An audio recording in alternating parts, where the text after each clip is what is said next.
வணக்கம் இடமலம் ஹப் நேயர்களே. தேர்தலில் வந்தோடனே எல்லாருமே தங்களுடைய நாமினேஷன் ஃபைல் பண்ணிட்டு அதில் வந்து பார்த்தீங்கன்னா சொத்து மதிப்பெல்லாம் வந்து எல்லா கட்சி தலைவர்களும் வந்து வெளியிட்டிருக்காங்க. இது வந்து ரெகுலரான ப்ரொசீஜராக இருந்தால் கூட வந்து பார்த்தீங்கன்னா ஒவ்வொரு வாட்டியும் எல்லா தேர்தலையுமே இந்த மாதிரி தலைவர்கள் வந்து அவங்களோட சொத்து மதிப்பை சொல்கிறப்போ வந்து அடேங்கப்பா எவ்வளோ ஏழைங்களா இருக்காங்க பாவம், நம்மளுக்கே ஒரு 10 ரூபா இருந்தால் இவங்களோட கிண்ணத்தில் போட்டு ஓடிடணும் போல இருக்கே அப்படின்னு தோணும். அந்த அளவுக்கு ஒரு சோகமான ஒரு எபிசோட் தான் இன்னைக்கு பார்க்க போறீங்க. ஏன்னா நம்ம முதல்வர்லேருந்து ஆரம்பிச்சு பல கட்சி தலைவர்கள் தங்களோட ஏழைகளாக காட்டிக்கிறதுக்காக ஒரு கணக்கு வந்து சமர்ப்பிச்சிருக்காங்க. அதை தான் இன்னைக்கு வந்து பார்த்தீங்கன்னா அலசி ஆராய போகிறோம். ஸோ அதை பற்றி சொல்றதுக்காக தான் தரவுகளோட சுரேன் அவர்கள் நம்ம கூட இணைந்திருக்காரு. வணக்கம். வணக்கம். மெயினா பல கட்சிகள் இல்ல, மெயினா வந்து 2 பேர் நான் சூஸ் பண்ணிருக்கேன். யாரு இதுல வந்து இதுப்பா சரியான போங்கடாயப்பா அப்படிங்கிற மாதிரி ஒரு 2 பேரு. திமுக தான். வேற யாரு? நம்ம வந்து திமுக ஆளுங்கட்சியை தான் ஃபர்ஸ்ட் கான்சென்ட்ரேட் பண்ணி சொல்லணும். கரெக்ட். யாருன்னா ஃபர்ஸ்ட் நம்ம முதல்வர் ஸ்டாலின் ஐயா, முதலமைச்சர் நம்ம ஸ்டாலின் அவர்கள். கார் இல்லாத முதல்வர். அவரு பாத்தீங்களா அது எவ்வளோ லைக் அனௌன்ஸ் பண்ணிருக்காங்க? இல்ல இப்ப விலைக்கு சொல்லுங்க, நம்ம டிஸ்பிளேல கூட வந்து போடலாம். ஆமா, இல்ல அவரு என்ன சொல்றாங்கன்னா மூவபிள் அசெட் வந்து 3.30 crores. சரி. இம்மூவபிள் அசெட் வந்து 2.69 crores. ஓகே, சரியா? அவங்க மனைவி அவங்களோட மூவபிள் அசெட் வந்து 1.32 crores. ஓகே. இம்மூவபிள் அசெட் வந்து 2.11 crores. ஓவரால் பாத்தீங்கன்னா 9 crores. ஓகே. இந்த சம்பாதிக்கல கஷ்டமா இருக்கு. கொஞ்சம் மிச்சப்படுத்தி அந்த புலி டப்பால கொஞ்சம் சக்கரை டப்பால 70 வயசு இருக்குமா ஸ்டாலினுக்கு? இருக்கும். அவங்க ஒய்ஃப் அப்போ இவ்வளவு வருஷம் இவ்வளவு சேர்த்து வச்சு வீட்ல கிச்சன்ல ஒரு டப்பாலையும் சேர்த்து வச்சு இதெல்லாம் அந்த புளி அரிசிக்குள்ள கொஞ்சம் அந்த உப்பு வைக்கிறதுக்குள்ளலாம் அந்த சில்லறலாம் போட்டு. கரெக்ட். எனக்கு என்ன டவுட்னா அசையும் சொத்துன்னு சொன்னீங்கல்ல, அதுல கணக்குல உதயநிதியும் வருவாரா? இல்லங்க, என்னங்க எப்படி கேக்குறீங்க? அது சொத்து இல்லையா? அது அசையா சொத்து இல்ல. நான் என்ன சொல்லுவேன், இதே கிஷோர் ப்ரோ இருந்தா அசையா வெத்து. ஒரு அளவுக்கு மனசாட்சி இருக்கலாம். மனசாட்சியே இல்லாம இவங்க என்ன நினைக்கிறாங்கன்னா மக்கள்லாம் ஒரு தத்தி அப்படின்னு நினைக்கிறாங்க போல இருக்கு. நான் ஒரு லிஸ்ட் ஆஃப் வாட்ச் எடுத்து வச்சிருக்கேன். நான் மெயினா ஒரு 6 பிராண்டு அவர் வச்சிருக்காரு வாட்ச் ரெகுலரா. சிஎம் சொல்றீங்களா? சிஎம் யூஸ் பண்ணிட்டு ரொட்டேஷன்ல போடுறாரு. அதுல ஒரு 3 போட்டோ தான் எனக்கு கிடைச்சது. அதோட போட்டோ இருக்கு. அதை தவிர்த்து என்னென்ன வாட்ச் வச்சிருக்காருன்னா ரோலெக்ஸ் ஒன்று வச்சிருக்காரு. ரோலெக்ஸ் வாட்ச் உங்களுக்கு தெரியும், ஸ்டார்டிங் பிரைஸே வந்து நான் எல்லாத்துக்கும் ஸ்டார்டிங் பிரைஸ் மட்டும் சொல்றேன். அதாவது மினிமலா சொல்றேன். ஆமா, அவர் போட்டிருக்கிற என்ன மாடலோ அது ஒரு மாடலுக்கு ஒரு பிரைஸ். மினிமம் ஸ்டார்ட்ஸ் ஃப்ரம் வந்து ஐ திங்க் ஒரு 7 lakhs plus 10 lakhs plusல ஆரம்பிக்குதுன்னு நினைக்கிறேன். ரோலெக்ஸ் 7 லட்சம் ரூபாங்க.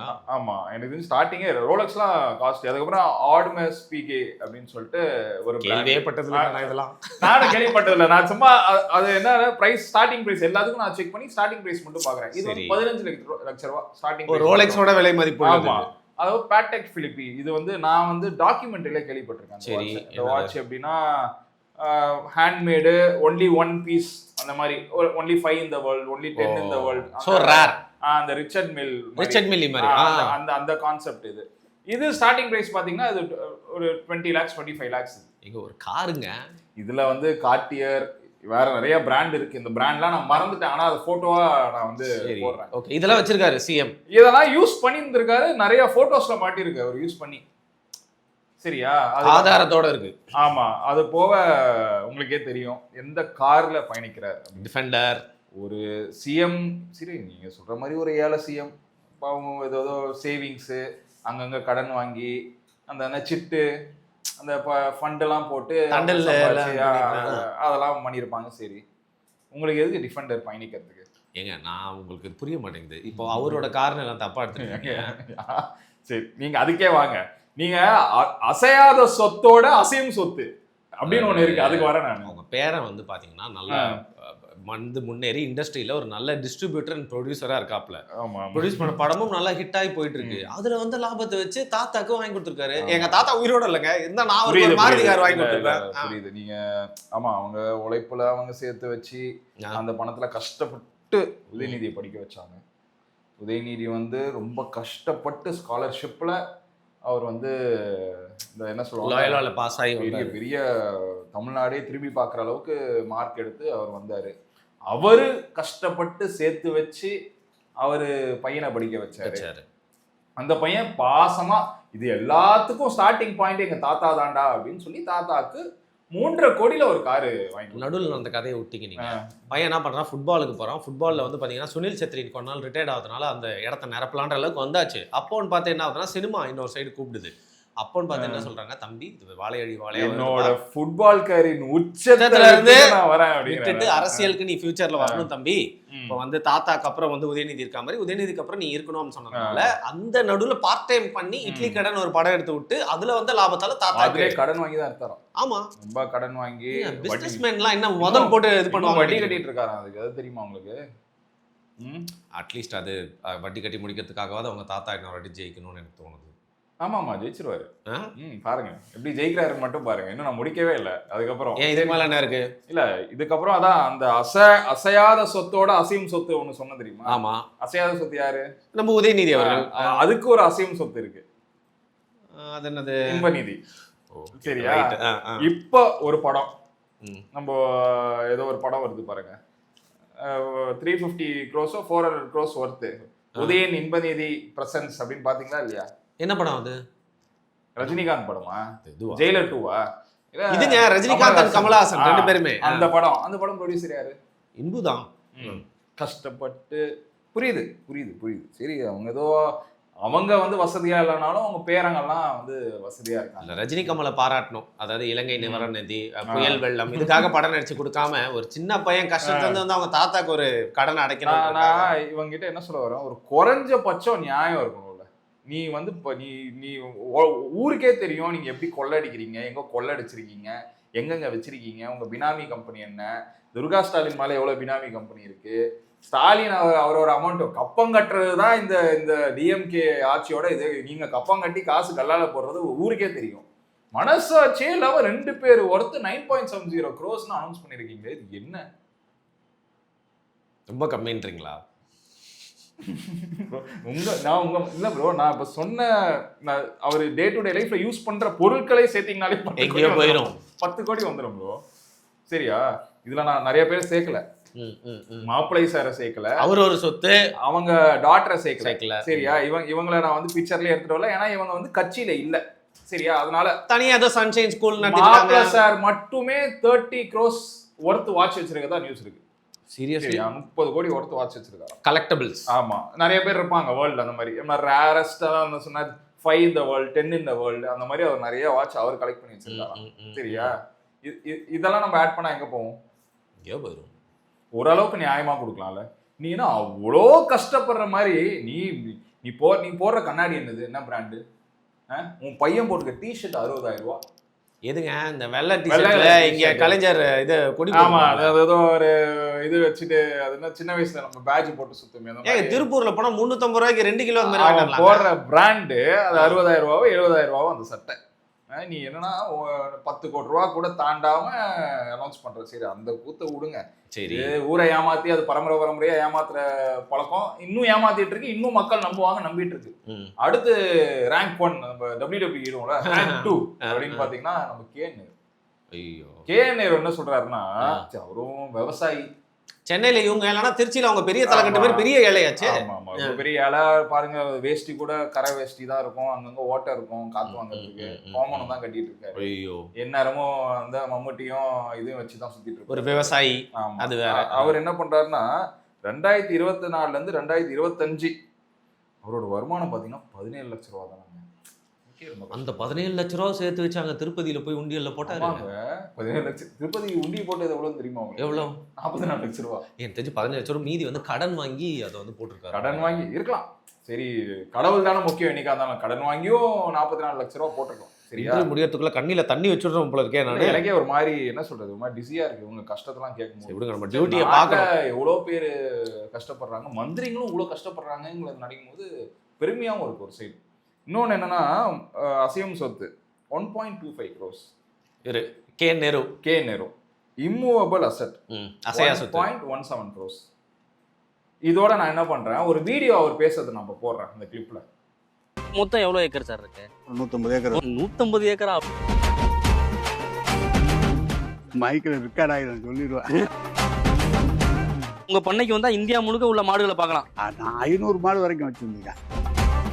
இதெல்லாம் எவ்வளவு ரேட்டு சார் வரும் இதெல்லாம்? 10 ரூபா வரும். 10 லட்சம் வரும். இந்த ராஜஸ்தான்ல வாங்கிட்டு வந்தாங்க அது. இதெல்லாம் எங்க இதுல ஈரோடுல வாங்க. இதுல என்ன சொல்றாரு அந்த வீடியோல, இந்த சைடு பாத்தீங்கன்னா 150 கோடி நம்மளுது தான், இந்த சைடு பாத்தீங்கன்னா ஒரு 300 ஏக்கர் நம்மளுது தான். இதெல்லாம் எந்த கணக்கு? இதுல என்னமா சொல்றாரு, அந்த 150-200 ஏக்கர்ல விவசாயம் மட்டும் கிடையாது, தென்னந்தோப்பு, வாழந்தோப்பு, இது எல்லாமும் பண்ணிட்டு இருக்காங்க. அது எப்படி அசால்ட்டா கேஷுவலா அந்த புல்லட்ல போவார் தெரியும். அவர் ஏதோ ஒரு யூடியூப் சேனல்ல எடுத்தாங்க வீடியோ. அதுல வந்து சொல்லியிருக்காரு இதெல்லாம் என்ன கணக்கு, சரி நீ இவ்வளவுதானே நீ வந்து நாமினேஷன் ஃபைல் பண்ணும்போது காட்டுற, அது என்ன நம்புது? அப்போ வந்து என்னோட சொந்தக்காரங்க தான் அப்போ நீ அப்படிதானே சொல்லணும். நீ வந்து ஒரு பப்ளிக் ஃபேஸ்ல இருக்க, பப்ளிக் ஃபேஸ்னா எல்லா இடத்துலயும் கேர்ஃபுல்லா பேசணும். அது என்ன பெருமை? அது எப்படின்னா ஒரு பெரிய பண்ணையார் 150 ஏக்கருக்கு நம்புது தாங்க. அது எப்படின்னா இந்த சைடு ஃபுல்லா கண்ணு கட்டுற தூரம் வரைக்கும் அது இங்க 150 ஏக்கர் நம்புது தான், அதான் இங்க இருந்து அப்படி பாத்தீங்கன்னா 200 ஏக்கர் நம்புது தான் அப்படின்னு சொல்லிட்டு இதெல்லாம் நம்புதுதான் நீ சொல்றல, அதெல்லாம் அந்த கணக்கெல்லாம் எங்க போகும்? சரி அந்த கணக்கை விடு. நான் நிறைய வீடியோல பேசுறேன், வேலை வாங்கி தரேன், படிச்ச பசங்களுக்கு வந்து வேலை, அந்த கவர்மெண்ட் வேலைலாம் கிடைக்கும்ல, அதுல காசு வாங்கி ஏமாத்துறதுல நம்ம அதுதான் கிங்கு. சரியா? அதுல வந்து ஒரு 1000 கோடி சமீபத்துல ரொம்ப அது ஒரு 1000 கோடி நிறைய வாட்டி பேசிட்டேன். அதுக்கப்புறம் பாத்தீங்கன்னா இப்போ ஜிசிசில ஒரு நியூஸ் வந்துருக்கு. என்ன ஜிசிசினா உங்களுக்கு தெரியுங்களா? இந்த கிரேட்டர் சென்னை கார்ப்பரேஷன் யார் கீழ வருது? இவர் கீழ தான் வரும். இந்த ஏழை கீழ தான் வருது. உள்ளாட்சி அமைச்சர். இந்த ஏழை அமைச்சர் வந்து அவர் ஏழையா இருந்தாலும் ஜனங்க வந்து நல்ல ஒரு மாடர்ன் இன்ஃப்ராஸ்ட்ரக்சரோட இருக்கணும்னு ஆசைப்படுறாங்க, நல்ல தரமான வாழ்க்கை வாழணும்னு. 1000 கோடி ரூபாய் கான்ட்ராக்டருக்கு போய் சேரலையா? இப்போ வருது. ஆமா, 1000 கோடி ரூபாய் கான்ட்ராக்டர் போய் சேரலையா? இது இந்த 1000 கோடி ரூபாயில என்னென்னலாம் வருதுன்னா, ரோடு, இன்ஃப்ராஸ்ட்ரக்சர், பிரிட்ஜு, இந்த ஸ்ட்ரீட் லைட்டு. ஏங்க இங்க நான் அசோக் நகர்ல இருக்கேங்க, ஒரு இந்த என் தெருவுல 4 ஸ்ட்ரீட் லைட் எரியலங்க, ஒரு 5 சிசிடிவி கேமரா வேலை செய்யல. சரியா? ரோட்ஸ் நீங்க பாத்துட்டு இருக்கீங்களா? என்ன ரோடு நல்லா இருக்கு? சம்மர் இது. இந்த பார்க்கிங், அந்த கேஎன்கே ரோடு இருக்கு பாத்தீங்களா, அங்க பாத்தீங்களா எப்படி மாத்திட்டாங்கன்னு, பார்க்கிங்க்குன்னு தனியா அது இப்பதான் போட்டாங்க. சரி, இந்த 1000 கோடி வரவே இல்லையா? இந்த 1000 கோடி நீங்க வந்து அடிக்கிறதுக்கு முன்னாடி இன்னொரு 1200 புது டெண்டரை எதுக்கு கோட் ஆஃப் கான்டாக்ட் முன்னாடி கொடுத்தீங்க? முடிஞ்ச அளவுக்கு சீக்கிரமா எவ்வளவு 1000 கோடி வரவே இல்லை. நான் இதுல இன்னொன்னு இந்த மெயினா என்ன சொல்ல வரேன்னா, இந்த கான்ட்ராக்டர்ஸ் எல்லாம் காசு போடல, உங்களுக்கு தேவைதானே? அது எவ்வளவு கான்ட்ராக்டர்ஸ் வந்து கே நேரோ அந்த இந்த ஆபீஸ் கீழே நீங்களாம் வேலை செய்றீங்க, தலையாட்டி தானே இருந்தீங்க. இப்ப காசு வரலன்னு பாதி பேர் கோட்டு போறாங்க. சரி, நான் எல்லாருமே தப்புலாம் சொல்ல, ஒரு சில பேர் ஜெனியூனா வேலை செய்யறவங்க அவங்க கோட்டை நாடி போறாங்க, இப்ப எங்களுக்கு காசு வரல அப்படின்னு. ஆனா எவ்வளவு பேர் தலையாட்டி பொம்மைகளா இருந்தீங்க இவ்வளவு நாள்? இப்ப இந்த 1000 கோடி வரலங்கிறது வெளில நியூஸ் வருது. ஆனா இந்த தலையாட்டி பொம்மைகள் எப்படிலாம் வேலை செஞ்சிருக்கோம்? மக்கள் பணத்துல மக்களுக்காக பண்ற விஷயத்துல எல்லாத்தையும் நீ வந்து கொள்ளையடிச்சு அவங்களோட துணை இருந்து இப்போ 1000 கோடி ரூபா வரலன்னா அது பாதி பேருக்கு பிரச்சனை கிடையாது, உண்மையா வேலை செய்யறவனுக்கு தான் பிரச்சனை. இதுல நிச்சயமா இல்ல இன்னொன்னு என்ன சொல்றாங்க, ஒரு சில பேர்லாம் கான்ட்ராக்டர் கேட்டா எங்களுக்கு மத்தியில இருந்து காசு வரல, 250 கோடி வர வேண்டியது பழி அங்க அப்படியே மாத்தி எங்களுக்கு வரல அப்படின்னு. இது ஏற்கனவே ஃபினான்ஸ் மினிஸ்டர் ஒன்று சொல்லியிருக்காரு, அது யாருமே நம்பல. இது ஒரு சின்ன உதாரணம். சரியா? இவங்களுக்கு நாங்க காசு அனுப்புறோம், அந்த காசை என்ன பண்றாங்கன்னு தெரியல, எங்களுக்கு நம்பிக்கை இல்லை. நான் இவங்க என்னமா சொல்லுவாங்க, அங்கேருந்து காசு கொடுக்க மாட்டேங்கிறாங்க, தமிழ்நாடு ஒதுக்கி வச்சுட்டாங்க. மாத்தி கேமா இருக்குது. இது வந்து இந்த கேம் இப்ப கிளியரா தெரியுது பாத்தீங்களா? இது வெறும் கிரேட்டர் சென்னை கார்பரேஷன்ல சொல்றேன், சென்னையில மட்டும் நடக்கிறது இது. சரி, நீ இதெல்லாம் விடு, நீ அந்த காசு 1200 புது டெண்டர், புது இதை நீ எப்படி விட்ட அவசரமா தேர்தல் அறிவுக்கு முன்னாடி? அப்ப கிளியரா இது என்ன தெரியுது? கொள்ளடிக்கிறீங்க. இதுல இந்த டெண்டர்ல எவ்வளவு தினம் கூலிகள்லாம் வேலை செய்வாங்க, எவ்வளவு பேர் கஷ்டப்படுறவனா வேலை செய்வான். இந்த பிரிட்ஜ் கட்டுறதெல்லாம் என்ன கோட் சூட் போட்டு போறவனா வேலை செய்வான், டெய்லி வேஜஸ். அதை நம்பி இருக்கிறவன் தானே நீ வந்து அவன் கான்ட்ராக்டர் மட்டும் கை வைக்கிற, கான்ட்ராக்டர் கீழே இருக்கிற வேலை செய்யறவங்க நீ கை வைக்கிற. இதுல வந்து ஒரு சில பகுதிகள்லாம் இந்த ஸ்கேம்ல கீழே வர்றது என்னன்னா, நம்ம இங்க இருக்கோம்ல ரோடு, புது ரோடு ஒரு 1000 ரோடு புதுசா போடுறேன்னு சொல்லி அதுல ஒரு 200 கோடி. ஒரு ரோடு நீங்க சொல்லுங்க நல்லா இருக்குங்க, மனசாட்சி தொட்டு சொல்லுங்க, ஏதாவது ஒரு ரோடு நல்லா இருக்கா? திமுக காரங்களே ஒத்துக்க மாட்டாங்க ரோடு நல்லா இருக்குன்னு. ப்ரோ அப்ப இதெல்லாம் என்னது ப்ரோ? அப்போ இந்த ஜிசிசி கொள்ளடிக்கிறது யாரு? கே நேரு. இந்த புது டெண்டரும் அவசரமா விட்டது யாரு? அமைச்சர் தான். இந்த ஏழை அமைச்சர், பணமே இல்லாத கடன் வாங்கி செயல்படுற இந்த அமைச்சர். இவ்வளோ ஸ்கேமும் நீ பண்ணிக்கிட்டு நீ அதுல போயிட்டு என்ன சொல்ற, ஏறக்குறைய சேர்த்தா 4 கோடியை தாண்டாது. சொத்து மதிப்பு வெளியிட்டது 4 கோடி தாண்டாது. டிவிஎச் குரூப்ஸோட ஹெட் நீ, காவேரி ஹாஸ்பிட்டல்ஸோட ஒன் ஆஃப் த பார்ட்னர். எனக்கு தெரிஞ்ச 2 கம்பெனி நான் சொல்றேன். இந்த மாதிரி பல கம்பெனி இருக்கு. நீங்களாம் மக்கள்னு நினைக்கிறீங்களா ஜனங்களை? என்னதான் நீ பினாமி பேர்ல சொத்து வச்சிருந்தாலும் ஓரளவுக்கு நீ உண்மையை காட்டக்கூடாது. நீ விட்டா வீட்டில் நாங்கள் வந்து என்ன அந்த மண் குடத்துல தான் தண்ணி குடிப்போம். ஒரு படத்துல சரத்குமார் படம் வரும் தெரியுமா, என்னதான் நாங்கள் வசதியா இருந்தாலும் அப்படி சுவிட்ச் அழுத்தினோன்னே கைத்து கட்டல் மேல வரும், இங்க மண்பானை மேல வரும். அவன் கூட அந்த படத்துல கூட என்னன்னா அவங்க வசதியா இருப்பாங்க, ஆனா எங்களுக்கு இந்த மாதிரி வாழ்க்கை தான் பிடிச்சிருப்பாங்க. ஆனா நீங்க பண்ற கூத்து இருக்கு பாத்தீங்களா, யோயோயோயோ ஏழைங்களா இல்ல ப்ரோ. நான் இன்னொன்னு பாருங்க, இதெல்லாம் எதுக்குன்னு பாத்தீங்கன்னா, இப்போ ஸ்டார்ம் வாட்டர் ட்ரெயின் நம்மளோட டே டு டே லைஃப்ல ஸ்டார்ம் வாட்டர் ட்ரெயின் ப்ராஜெக்ட் நீங்க பாத்தீங்க, அது இன்னும் பாதி ப்ராஜெக்ட் முடியவே இல்லை. சரி, 5 வருஷம் ஆகுது, இன்னும் முடியல. பல இடங்கள்ல நான் சொல்றது சிட்டிலாம் ஓரளவுக்கு முடிச்சிட்டாங்கன்னு பேசுறாங்க. நான் என்ன சொல்றேன், சிட்டி நெருக்கமா இருக்கிற பகுதிகள்லாம் இன்னும் நோண்டிட்டு இருக்காங்க. இந்த நோண்டுறதுனால எவ்வளவு பிரச்சனை உங்களுக்கு வருது தெரியும்ல. டெய்லி எவ்வளவு டிராபிக் பிரச்சனை, கீழ உள்ள சாவறாங்க. ஒரு சில பேர் அவங்க வீட்ல இருந்தே வெளில வர முடியாது, வண்டி எடுக்க முடியல, வண்டி கார் எடுக்க முடியாது. ஒருத்தர் 2 பேர் அவஸ்தைப்பட்டாலும் அவஸ்தை தானே. நீ என்ன பண்ணுவ, ஒரே டைம்ல நைட்டு ஃபுல்லா கடன்னு அரைப்ப, இல்ல உனக்கு பேமெண்ட் வரலன்னா அப்படியே விட்டு போயிடுவானுங்க. ஏன்டா அந்த வேலை முடியலன்னு கேட்கறது கூட ஆள் இருக்க மாட்டாங்க. கரெக்ட். இந்த மாதிரி காசு நீ வந்து கொடுக்காம இருக்க. இப்போ வந்து இந்த டைம்ல கோட் ஆஃப் கான்டாக்ட் பீரியட்ல எவ்வளவு விஷயங்கள் வந்து ஒர்க் பண்ணணும். எவனாவது ஒர்க் பண்ணுவானா? அப்போ அதை எப்படி பண்ணுவான்? எவ்வளவு டிலே பண்ணுவான்? இந்த டிலே பண்றதுனால எவ்வளவு பிரச்சனை. அது இன்னும் ஒரு கேவலமான விஷயத்த சொல்றேன். இந்த ஊபிஸ்லாம் அவங்க சேனல் என்ன பண்றாங்க, ஆட்டோக்காரங்கிட்ட போயிட்டு இந்த கவர்மெண்ட்டை பத்தி நீங்க என்ன நினைக்கிறீங்க, அற்புதமான கவர்மெண்ட், ரோட பாருங்க சிங்கப்பூர் மாதிரி தகதகன்னு மின்னுது. ஏண்டா டேய், நீங்களாம் என்னடா யாரா, நீங்களாம் சோத்தை தான் தின்றீங்களா இல்லை வேற ஏதாவது தின்றீங்களாடா? ரோடு தகதகன்னு மின்னுது. ஒரு ரோட்டு கடையில போடுறவங்க கிட்ட கூட காசு அடிச்சுட்டு போற ஆளுங்க நீங்க. அவங்க கிட்ட போயிட்டு ஒரு செம்ம கவர்மெண்ட், இங்க பாருங்க எல்லாமே எங்களை சுத்தி நாங்க ஜாலியா இருக்கோம், எல்லாமே காசு வருது. இன்னொன்னு சொன்னா நம்ப மாட்டீங்க, இந்த தெரு ஓரத்துல கடைகள்லாம் இருக்கும். ஆமா, இவங்க வந்து நிறைய பேருக்கு மாமூல் கொடுக்கணும், மாவட்டம் அவங்களுக்குலாம் இவங்க வந்து கொடுக்கணும். அங்க போத கிக்கெட் எல்லா இடமும் எப்படின்னா அவங்களோட இன்ஃப்ளூயன்ஸ்ல கடை போடுறாங்க அவங்க. இப்ப நிறைய பேர் கேள்விப்பட்டிருப்பீங்களா, இன்ஃப்ளூயன்ஸ்ல கடை போட முடியாது. இவங்க என்னன்னா, இவங்க இன்ஃப்ளூயன்ஸ்ல கடை போட்டா அவன் அந்த கஷ்டப்படுறவன் கிட்ட கூட நீ காசு வாங்குற, கப்பம் கட்டணும். 100-500 கூட வாங்குறானுங்க ப்ரோ, கோடி கோடியா சம்பாரிச்சு. கோடி கோடியா இப்ப பாருங்க, 1 ரூபா கூட விடுறது கிடையாது எதுலையும். கக்கூஸ்ல அந்த தென்றை பாத்தீங்க, கக்கூஸ் ஊழல் நீங்க பாத்தீங்க. எனக்கு என்ன கோவம்னா, KNU அனௌன்ஸ் பண்ணோன்னா எனக்கு அப்படியே பத்திக்க ஆரம்பிச்சிருச்சு. அதுக்கப்புறம் அந்த நியூஸ் எனக்கு பாருங்க, நான் அப்படியே அதை பத்தி யோசிச்சிட்டே இருக்கேன். எனக்கு வந்து ட்விட்டர்ல எந்த நியூஸ் வருது, GCCல கான்ட்ராக்டர் காசு கொடுக்கல. எவ்வளவு கேவலமான விஷயம் அது. இது எங்க போய் முடிய போகுதுன்னு தெரியல. இவனுங்கெல்லாம் எவ்வளவு லட்சம் கோடி அடிச்சு வச்சிருக்கானுங்க.